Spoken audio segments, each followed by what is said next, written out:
बाल विकास की समझ। धन्यवाद। आज का हमारा टॉपिक है संज्ञान, सीखना और बाल विकास। सक्रिय अनुबंधन सिद्धांत का संदर्भ विश्लेषण, आलोचनात्मक समझ व शैक्षिक निहितार्थ स्किनर के संदर्भ में। यह तो हम सभी जानते हैं कि स्किनर का पूरा नाम ब्रू फ्रेडरिक स्किनर है, जिन्हें हम आमतौर पर BF स्किनर के शॉर्ट फॉर्म से भी जानते हैं। वह एक अमेरिकी मनोवैज्ञानिक, लेखक, आविष्कारक और सामाजिक दार्शनिक थे। स्किनर के सक्रिय अनुबंधन सिद्धांत मतलब इंस्ट्रूमेंटल कंडीशनिंग थ्योरी के अनुसार यदि किसी अनुक्रिया या व्यवहार के बाद संतोष या आनंद की अनुभूति होती है, जो कि आमतौर पर होती है, तो प्राणी उस व्यवहार को दोहराना चाहता है। इसके विपरीत यदि किसी अनुक्रिया के पश्चात असंतोष या दुख का अनुभव होता है, तो प्राणी उस व्यवहार को दोहराना नहीं चाहता है। इस प्रकार ऐसे व्यवहार में उत्तेजक एवं अनुक्रिया का बंधन SNR बॉन्ड कमजोर हो जाता है। स्किनर ने अधिगम के क्षेत्र में अनेक प्रयोग करते हुए एक निष्कर्ष निकाला है कि अभिप्रेरणा से उत्पन्न क्रियाशील ही सीखने के लिए उत्तरदायित्व है। उन्होंने 2 प्रकार की क्रियाओं पर प्रकाश डाला है। पहला क्रिया प्रसूत एवं दूसरा उद्दीपन प्रसूत। स्किनर ने अपना प्रयोग चूहों पर किया। उन्होंने लीवर वाला बॉक्स बनवाया। लीवर पर चूहे का पैर पड़ते ही खट की आवाज सुनाई देती है, जो कि हम आम जीवन में भी देखते हैं।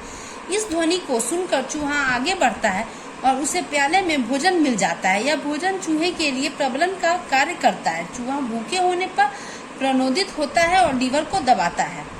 इस सिद्धांत के शैक्षिक निहितार्थ। पहला, इसका प्रयोग बालकों के शब्द भंडार में वृद्धि के लिए किया जाता है। दूसरा, स्किनर का यह मत है कि जब भी कार्य में सफलता मिलती है तो संतोष प्राप्त होता है और यह संतोष क्रिया को बल प्रदान करता है, जो कि 100% सही है।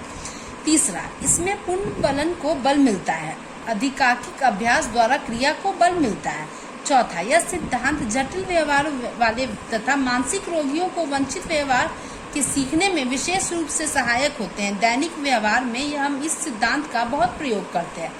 स्किनर द्वारा इस सिद्धांत में पुनर्बलन से क्रियाओं को जोड़ने पर बल दिया जाता है। उनका मानना था कि पुनर्बलन चाहे सकारात्मक हो या नकारात्मक, परंतु तुरंत होना चाहिए, क्योंकि विलंब करने पर उसका प्रभाव कम हो जाता है।